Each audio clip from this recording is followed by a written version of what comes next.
Muito boa noite. Apresento os meus cumprimentos a todos aqueles que me honram com a presença a esta nossa reunião quinzenal da série Caminhando pela Lei 6.015, série esta que conta com, para mim, muito honroso apoio da Artem do Estado de Goiás, a cujo presidente, Dr. Orlando Nogueira, e a minha estimada amiga Evelyn Valente, apresento os meus melhores agradecimentos por me permitirem esta honra de valer-me da página dessa entidade goiana aqui no Instagram. Esta série Caminhando pela Lei 6.015, que já tem mais de ano, cerca de 2 anos, foi idealizada pela registradora civil do estado do Ceará, da cidade de Trairi, a doutora Thais Luciana Morcelli de Castelo Branco, que convenceu-me, na verdade, da conveniência de nós podermos transitar novamente pelo texto da Lei 6.015, uma vez que sua vigência lá do ano de 1976 teria feito, segundo ela, não só esquecer alguns dos preceitos dessa normativa, mas igualmente deixar de lado algumas das regras ali presentes, em vista da prática que muitas vezes se desvia e vai sendo bem ou mal ou bem, placitada, aprovada especialmente pela jurisprudência administrativa, não é? Jurisprudência que se realiza no âmbito administrativo do Poder Judiciário. Então, nós começamos, essa não é uma tarefa de grande profundidade, é uma caminhada que se faz pelo texto da lei com alguns comentários acerca desses dispositivos. E sabe que eu confesso que para mim tem sido uma experiência interessante rever esses preceitos, especialmente aqui no que diz respeito ao tema do registro civil, que eu frequentei, na verdade, lá em meados da década de 80, e quando perambulei pela segunda vara de registros públicos da capital de São Paulo. Lá decidi muitas coisas relativas ao registro civil. Posteriormente, de modo mais recente, eu estive no Conselho da Magistratura aqui de São Paulo, tive a oportunidade de, mais uma vez, tratar de alguns assuntos relativos ao registro civil, mas não com muita habitualidade. De maneira que rever esses dispositivos me tem feito muito bem, Muito boa noite. Bom, vamos lá. Hoje nós vamos começar com o artigo 81. Eu acho que será possível ir até o artigo 88, porque, embora esses 3 primeiros dispositivos reclamem alguma atenção, os demais são de exame mais simplificado. Vamos ver se conseguimos marchar, portanto, por esses dispositivos que vão do artigo 81 ao artigo 88 da Lei 6.015. Diz aqui o artigo 81. Sendo o finado desconhecido, assim que começa esse dispositivo. Eu já numa aula anterior observei, isso é uma chatice de quem às vezes fica fazendo distinção, fica examinando palavras. Eu francamente não acho que essa expressão finado seja adequada. Eu sei que nós temos até no Brasil, no dia 2 de novembro, a tradição do Dia de Finados. Falamos assim, até no âmbito religioso se fala em Dia de Finados. Mas, em rigor, essa expressão, me vale aqui havia uma professora francesa, Marie-Laure Rassat, que dizia isso, não, as palavras não são inocentes, as palavras não têm inocência, não. Quando nós usamos mal uma palavra, nós tendemos a inclinar-nos à impropriedade do seu uso, ao conceito impróprio que ela expressa. Essa expressão finado deixa entrever uma posição de 3 possíveis ao menos. Ou seja, há uma posição de natureza ateia, ou se pode dizer que, pelo menos ateia, para não dizer que também abrange aí os agnósticos. Uma posição ateia e materialista, de que quem morre é um finado, ou seja, alguém que acaba. Uma segunda posição de indiferença, que a maior parte das pessoas não quer se pôr o problema de saber se, hoje em dia é assim, não é? Se a vida acaba nesse mundo terreno ou não. Mas há uma terceira possibilidade. E essa possibilidade não parece acomodar-se ao sentido de finado, que é exatamente a posição daqueles que acham que o homem, sendo dotado de uma alma espiritual, exatamente por ser sua alma espiritual, não é finado quando morre nessa vida terrena. A morte é exatamente uma separação da alma e do corpo, e se essa alma é espiritual, ela sobrevive. Portanto, não se pode usar a palavra finado sem exatamente dizer, olha, é finado para a vida terrena, é finado para a vida jurídica. Ele próprio, embora haja repercussão, haja ressonância de sua morte em relação aos seus herdeiros.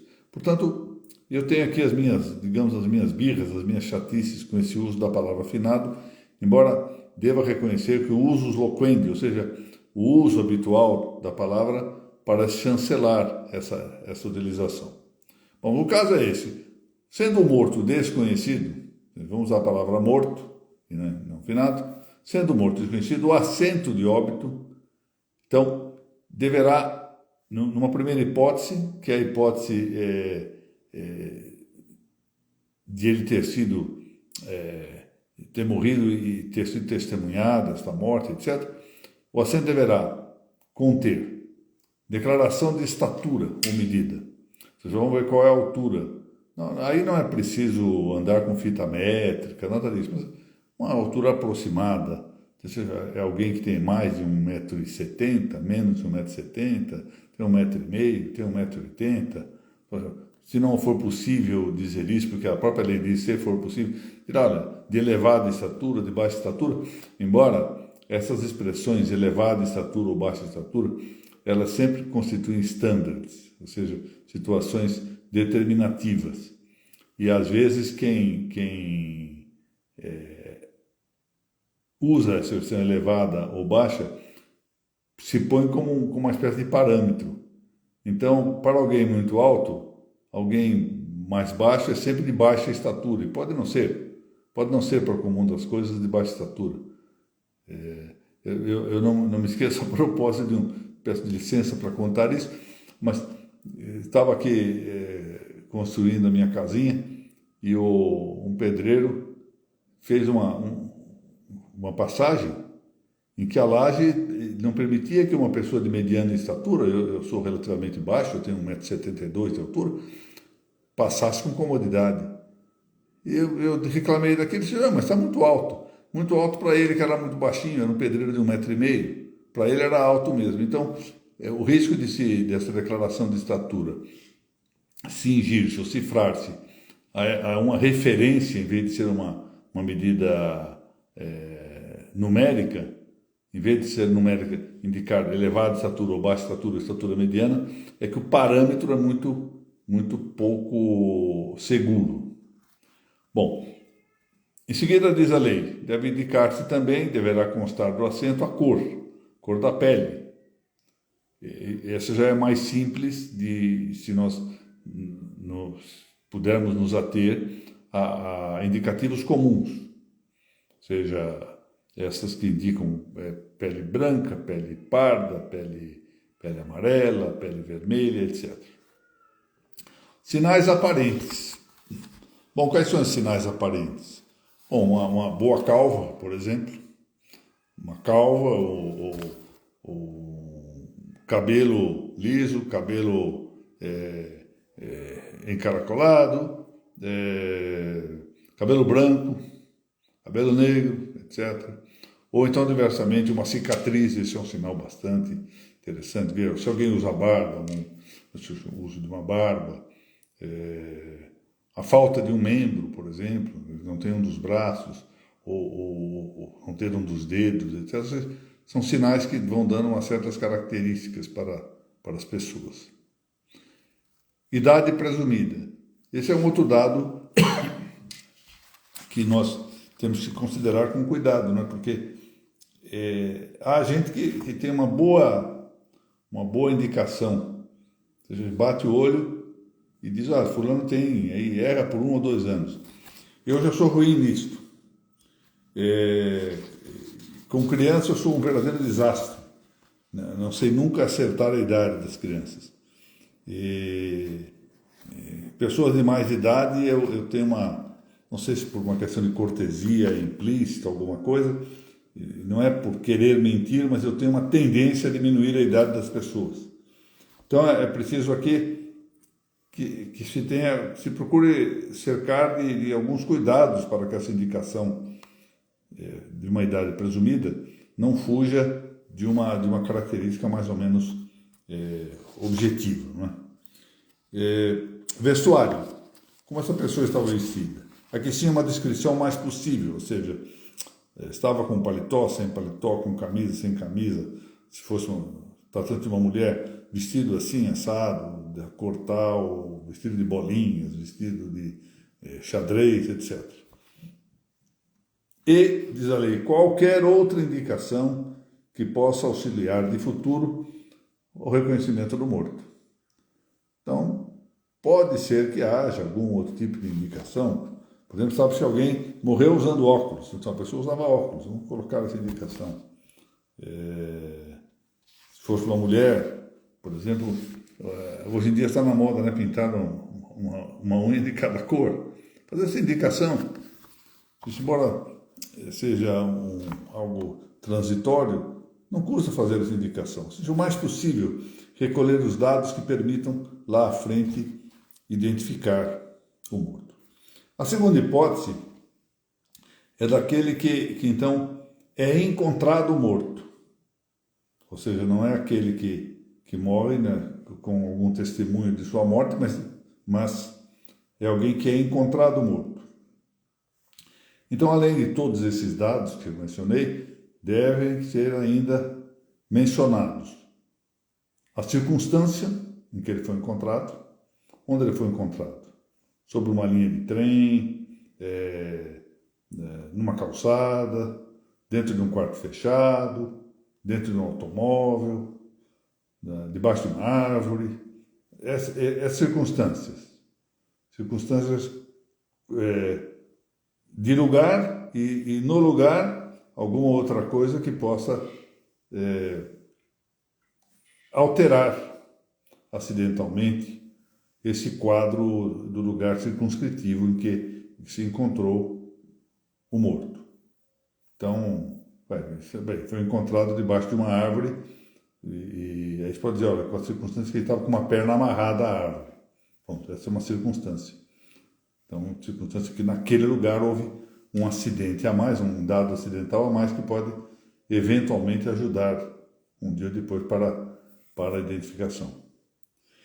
Bem como deve ser mencionada, aqui vem uma explicação que eu quero dar aos senhores, o resultado da necropsia ou necrópsia, se ela houve. Bom, vamos lá.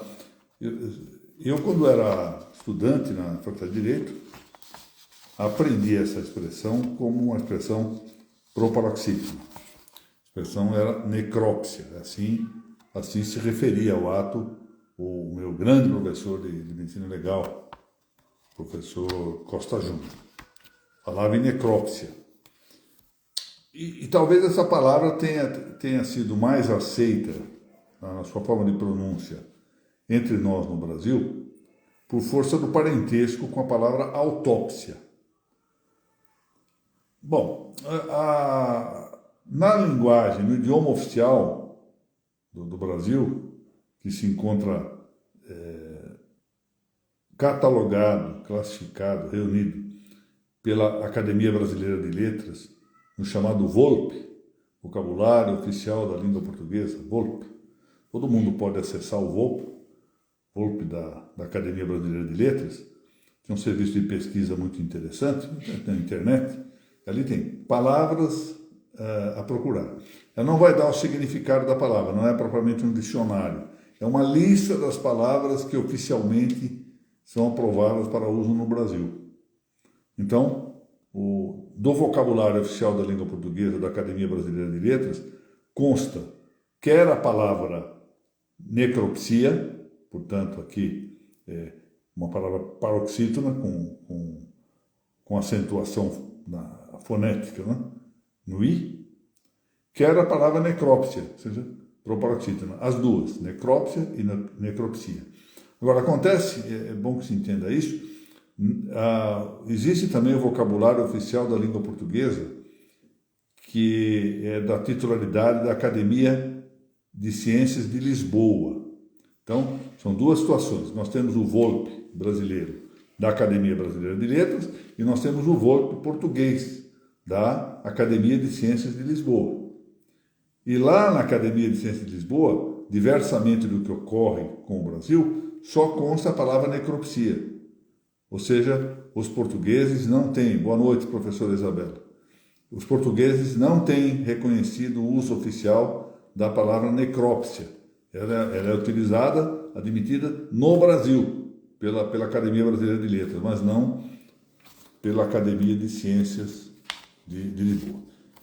Em todo caso, e é preciso também dizer o seguinte, a palavra necrópsia ou necropsia, ela corresponde em parte ao sentido de autópsia. É a mesma coisa, numa parte. Embora o sentido, o significado de autópsia possa abranger outras compreensões, ou seja, a autópsia como algo visto por si próprio. Eu posso fazer um exame físico meu e isso é uma autópsia. Não há necessidade de que seja feito com morte. Diversamente, a necropsia ou necrópsia sempre supõe que se examine um cadáver. Necrópsia vem do grego necros, que quer dizer morte, e o final, opsia, que está ligada à ideia de óptica, de ver. Não é? Daí a expressão necrópsia. Então, podem utilizar como sinônimos? Podem, quase como sinônimos, ou seja, necrópsia como uma parte da autópsia. Mas o conceito de autópsia é mais amplo do que o de necrópsia. Então, se alguém quiser falar que se fez a necrópsia, ou que se fez a autópsia, ou que se fez necropsia de um cadáver, está bem que use essas expressões.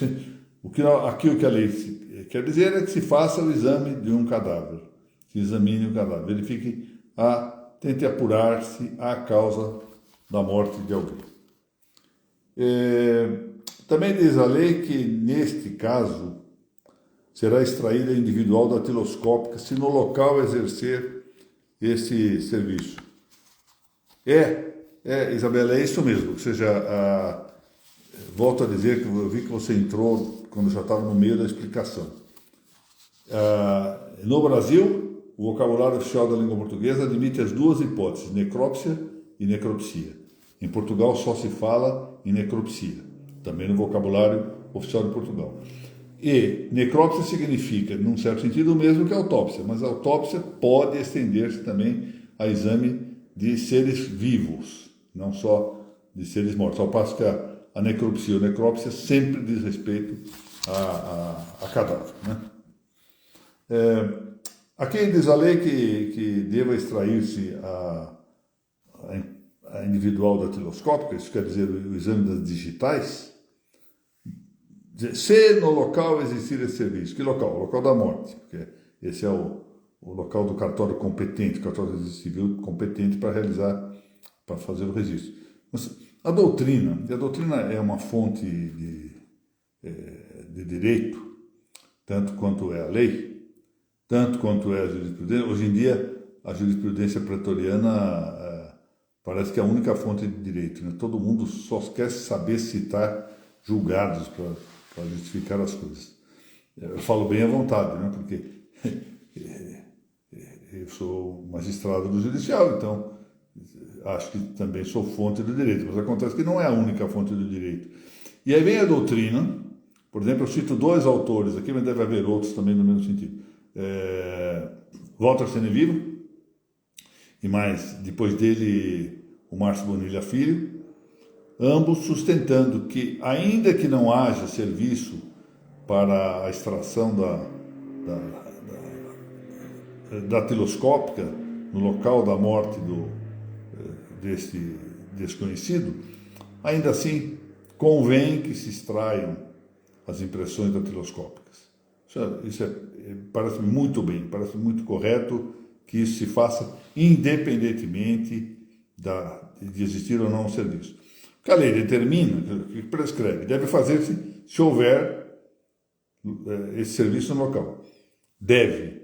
Agora, vem a doutrina e diz, olha, pode e recomenda, se é conveniente, que se faça ainda que não haja esse serviço. Parece bem assim. Bom,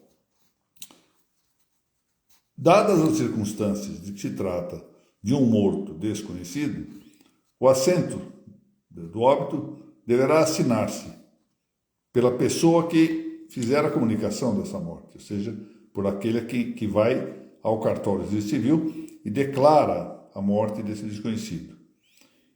Mas é claro que se esse declarante não souber assinar, ou não puder fazer, imagino que esse declarante seja com as duas mãos recentemente submetidas à cirurgia, não pode assinar. Essa é a situação, ou seja, ele pode no momento assinar, mas nessas circunstâncias não pode, existe um impedimento transitório. Então, nesse caso, colhe-se a assinatura a roubo. Está muito bem. Vamos lá, tem um artigo 83. Professora Larice Moura. Muito boa tarde.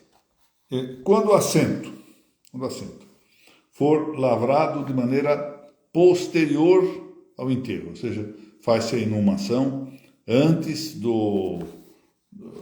lançar-se o registro. Essa hipótese já está prevista aí na legislação, na mesma legislação dos registros públicos, em previsões anteriores a esse artigo 83. Faltando atestado médico, atestado de óbito, ou o testemunho de duas pessoas qualificadas, então aqui a hipótese é essa, registro feito posteriormente ao enterro, ao sepultamento, quando falta um atestado de óbito, atestado médico correspondente à morte, ou, que a lei não fala, mas um atestado, no fundo, guardemos-nos essa expressão, mas enfim, testemunho, declaração de duas pessoas qualificadas, assinarão o assento, juntamente com a pessoa que faz a declaração, porque é aquela do artigo 82, duas outras testemunhas que tiverem assistido ao falecimento, ou seja, acompanharam a morte do desconhecido, ou aqui, quando não é o desconhecido, pode ser uma pessoa que tenha já sido identificada, ou assistiram ao funeral, uma coisa ou outra. Basta uma coisa, ou viram a morte, ou viram o funeral, a inumação.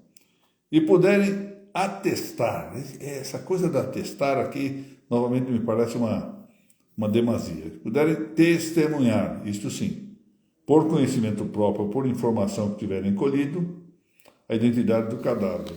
Aqui essa é a hipótese interessante, ou seja, por isso que é inconveniente usar a expressão atestar, que poderia levar a um resultado complicado, pelos motivos que eu vou dizer. Essa identidade, segundo a lei, pode ser a de conhecimento próprio, ou seja, morre um dos meus vizinhos, eu tenho conhecimento próprio, sei de quem se trata e pronto, resolvido o assunto. Mas morre um outro, não sei o nome, mas as pessoas da minha comunidade dizem, olha, esse que morreu é o fulano. 2, 3 dizem, eu confio na palavra deles e posso testemunhar que eu ouvi dizer, que sei que se trata de fulano, porque eu ouvi dizer que é fulano. Isso é um conhecimento muito mais frágil. É evidente que o conhecimento próprio, nesse caso, é mais seguro do que o conhecimento de ouvir dizer. Bom, e lembremos-nos, isso é importante realçar, nós já tratamos disso em outra ocasião, mas não custa referir ainda outra vez, que há aqui o risco, claro que se trata de um delito de natureza dolosa, etc., mas é um risco de acusação de falsidade ideológica, informações incorretas para o registro civil. Então, não custa aqui acautelar-se tomar a atenção devida, o cuidado devido para que não haja o risco de cometimento de um ilícito.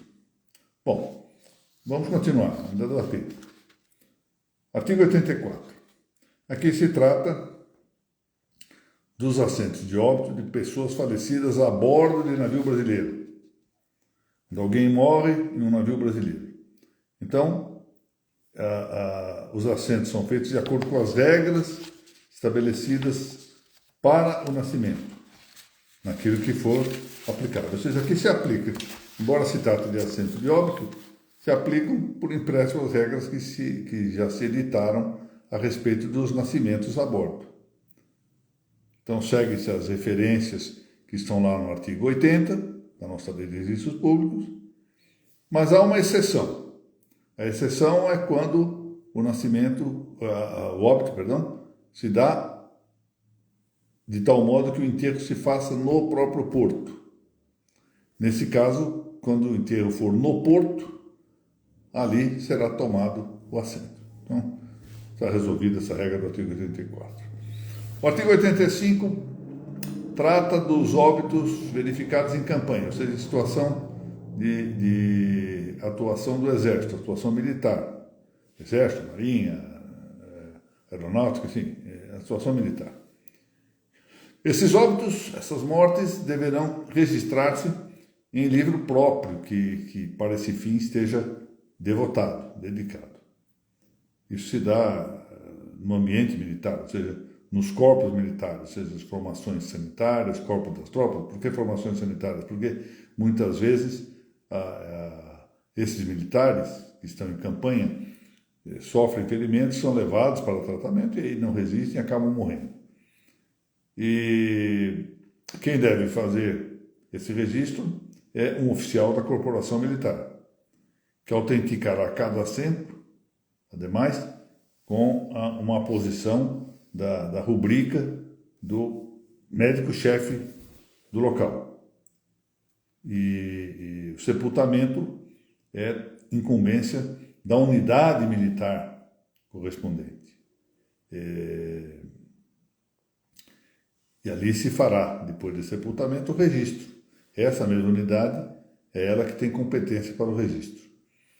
Bom, aqui se fala pelas mortes ocorridas no local de combate, mas veja que, como ele já falava em formação sanitária, quer dizer o seguinte: no local do combate não significa morte imediata no combate, significa apenas que a retirada para uma formação sanitária no local se considera local de combate, lugar de combate.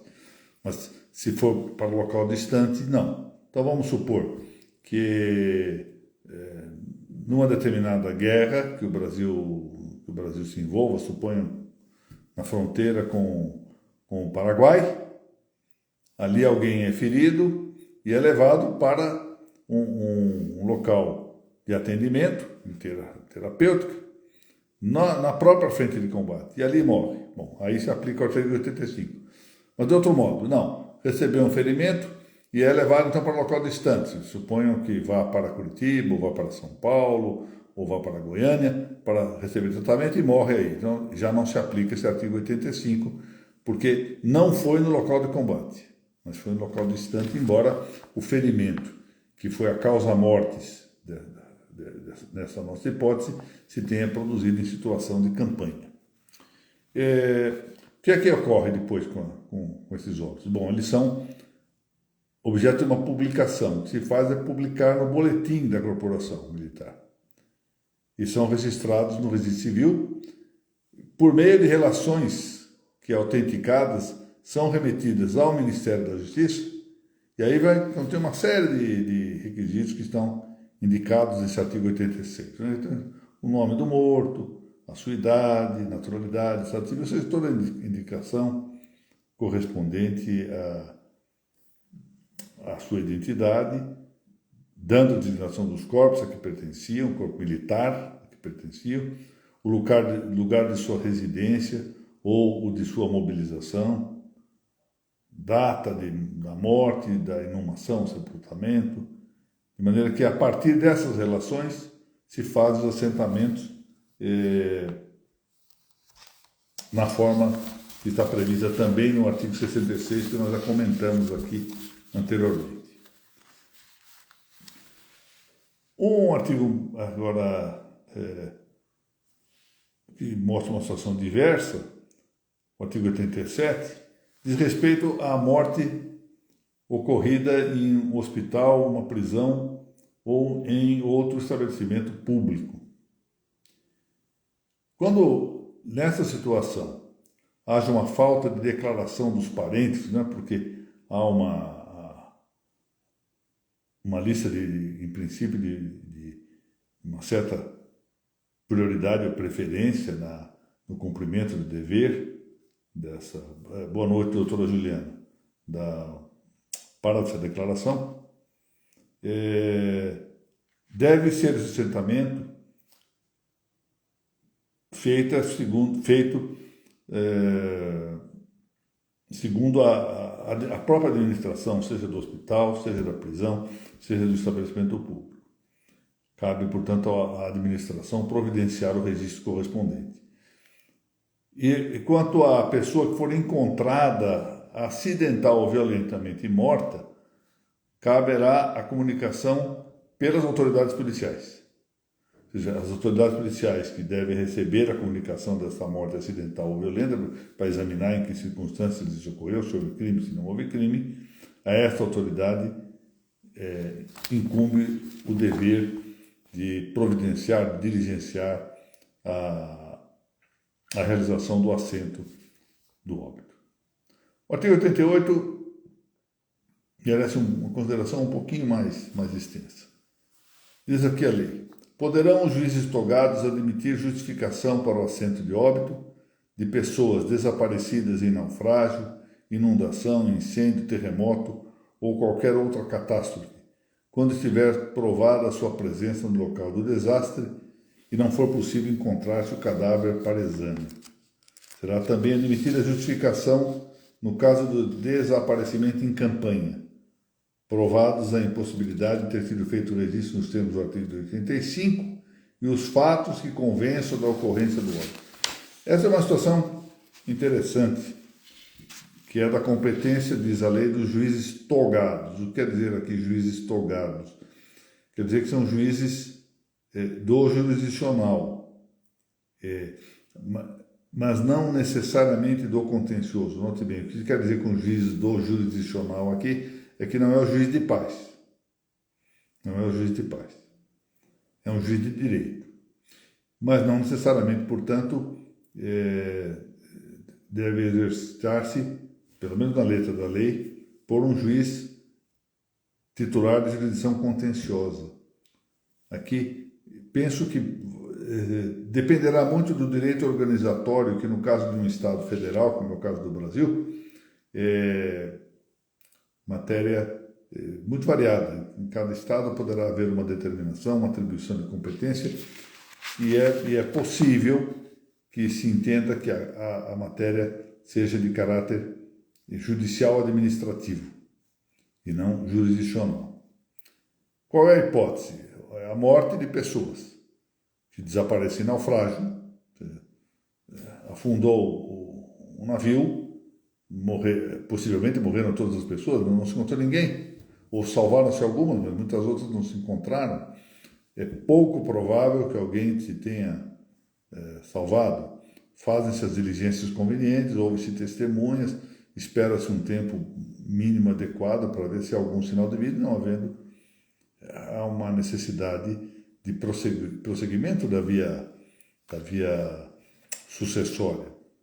Mesma coisa em situações de inundação, de incêndio. Tivemos aqui em São Paulo alguns incêndios pavorosos, né? De terremotos ou de catástrofes, qualquer outra catástrofe. Lembra-se aqui da situação que ocorreu aqui no aeroporto de Congonhas, aquele avião se não me engano, da TAM, que se acidentou ali no aeroporto de Congonhas. E isso posso dizer que houve uma certa demora na análise para se comprovar que isso eu acompanhei de perto, isso, uma pessoa que teve um marido morto nesse acidente, provar primeiro que ele estava mesmo. E é interessante como os parentes sobrevivos, né, ficam sempre com a esperança de que de última hora o parente não tenha ingressado no voo, que tenha ocorrido alguma coisa, que tenha sentido mal súbito, por isso que não entrou ainda em contato com a família, mas está no porto de partida, está no aeroporto de partida. Não? Enfim, a família fica durante muito tempo ainda com a esperança de que a pessoa não estava a bordo ou do navio que naufragou, ou do avião que caiu, etc. Então, o juiz procura examinar, procura provar, ver se está bem provado, razoavelmente provado, a presença da pessoa no local do desastre. E é claro que sempre aqui é a hipótese de não se encontrar o cadáver. E às vezes encontra-se algo, mas não é possível sequer submeter a exame, tamanha a destruição corporal que se produz. Então, nesse caso, o juiz pode admitir. E a mesma coisa, a hipótese se estende para o desaparecimento em situação militar, desde que não tenha sido feito o registro, nos termos desse artigo 85, que nós terminamos de comentar, e os fatos também persuadam, convençam o juiz de que se deu a morte. Tudo tem que ser examinado. Como sempre, nessas situações de fato, a maior ou menor probabilidade, ou maior ou menor verossimilhança. Infelizmente, nós não temos, em relação a fatos, possibilidade de certeza absoluta. Frequentemente é impossível. Então, sempre dependemos de testemunhos, de indícios mais ou menos prováveis.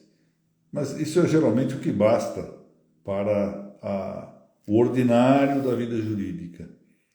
E se houver situação diversa, a situação será excepcional. E esta excepcionalidade é que haverá, então, de resolver-se, corrigindo-se um equívoco pontual. Ou seja, aqui o que se segue, com a devida prudência, é aquilo que se chama de situação quod plerumque attidit, ou seja, segue-se o que frequentemente ocorre. Embora possa dar-se a hipótese de alguma exceção, de ocorrer o que é raro aconteça, quod raro attidit, o que é raro aconteça. Enfim, a ordem jurídica, a necessidade do direito é que exige esta inclinação ao que é de presumir, ao que chama uma presunção comum, né? Ao que é mais frequente venha a ocorrer. Bom, e com isso que hoje tratamos dos artigos 81 a 88, digamos assim, uma aula tétrica, uma aula lutuosa, né? Dessa série Caminhando pela Lei 6.015, que, como eu disse ao início dessa nossa pequena exposição, foi idealizada por uma registradora civil do estado do Ceará, a doutora Thaís Castelo Branco, que é lá de Trairi, uma cidade às margens do rio Mundaú, cidade pequena, mas muito próspera, com muita atividade econômica na área da pesca, né?